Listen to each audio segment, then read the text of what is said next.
Back to my channel Pinki's ব্লগের নতুন আরও একটা ভিডিওর সঙ্গে তোমাদেরকে অনেক অনেক স্বাগত আর অনেক অনেক ভালোবাসা। আশা করছি আমার বন্ধুরা যেখান থেকে আমার ভিডিও দেখছো সবাই খুব ভালো আছে, সুস্থ আছে। তো আজকে আবারও চলেছি নতুন একটা অন্যরকম ভিডিও নিয়ে। তো কাটিং ভিডিও তোমাদের সঙ্গে আজকে শেয়ার করবো।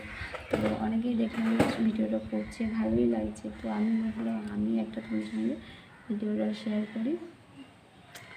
দাঁতের আমার এমনি একটু প্রবলেম আছে, আমার এমনি দাঁতে প্রচণ্ড, এই সাইডটা দেখো ফুলে আছে, এই সাইডটা প্রচণ্ড ব্যথা, আর এই সাইডটাতে আমার খেতে খুবই অসুবিধা হয়, জানি না কেন। তো মনে হয় যত সম্ভব আমি একটু মিষ্টি জিনিসটা একটু খাই তো খুব বেশি, তো তার জন্য তো দাঁতে আমার পোকা লেগে গেছে, সাইডটা বলি না, তো ওর জন্য দাঁতে এই সাইডে পোকা লেগেছে। তো সাইডটা আমার প্রচণ্ড ব্যথা, আর দেখো তোমাদের সঙ্গে আমি একটু শেয়ার করে দেখাচ্ছি সাইডটা কেমন অবস্থা, খুবই অবস্থা খারাপ। তো অনেক কষ্টে আমি খাই, ঠিক আছে। তো আমার দাদাভাই বলে দাঁতটা তুলে ফেলতে, তো আমি না মানে দাঁত তুলতে যেতে ডাক্তারখানায় যেতে একদমই ভয় পাই।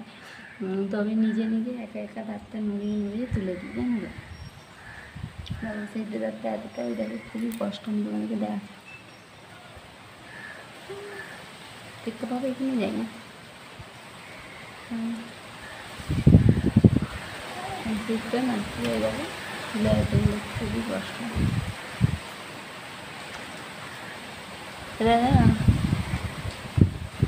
লেগে গেছিলো, আমি একাই নড়িয়ে তুলে দিয়েছি।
প্রচণ্ড অবস্থা,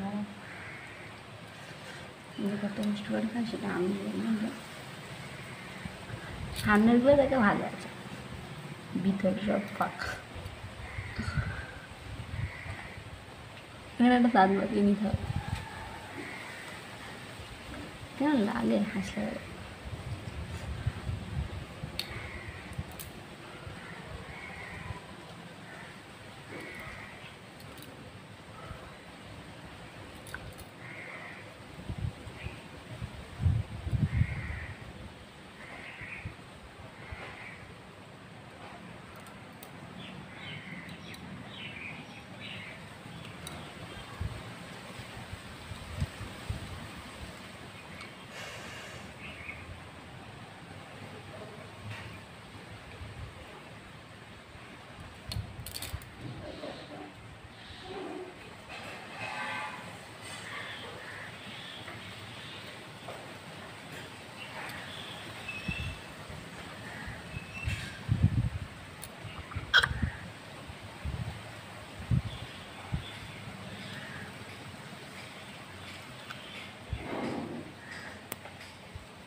ডাইনি একবার বিয়ের আগে কলে পড়ে গেছিল, তাই জায়গাটা আমার ভেঙে গেছিল, আর ঠিক হয়নি।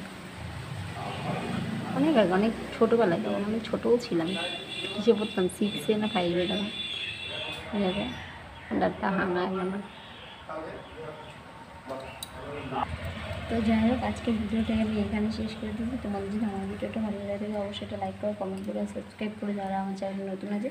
আর তারা তোমাদের যদি কেমন কেমন আমার কাছে ভিডিও দেখতে চাও সেটা অবশ্যই কমেন্ট করে জানিয়ে আমি অবশ্যই তোমাদের রিকোয়েস্টেড ভিডিও নিয়ে আসার চেষ্টা করো।